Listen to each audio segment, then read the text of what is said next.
Engineering quality of life to me would be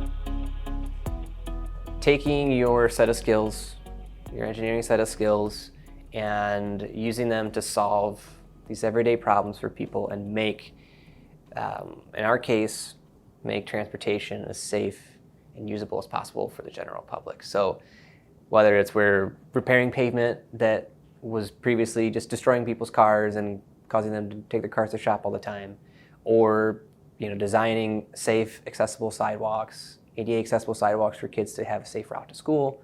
So all of that improves people's quality of life. It makes their lives easier, it makes their lives less stressful.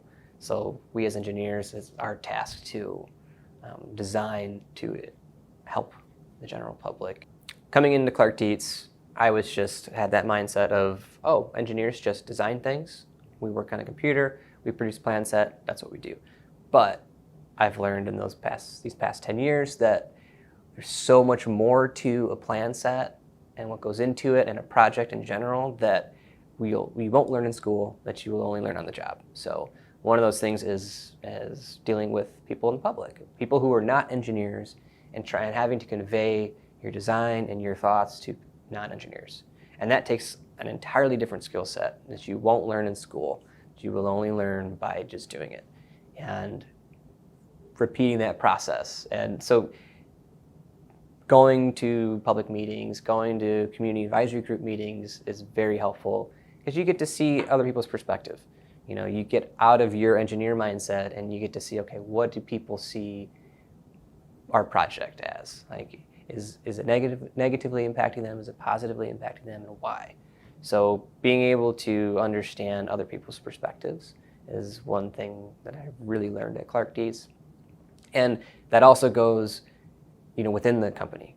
So when you're working across disciplines, understanding the perspectives from an ME, mechanical electrical person, and a transportation, or transportation to a civil environmental, we all work in different worlds, different clients.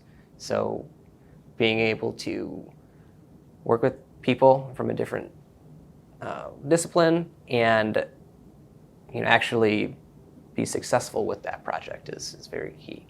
Designing something on a computer screen and then going out and seeing it built and then seeing people use that is a nice, kind of plus to this industry.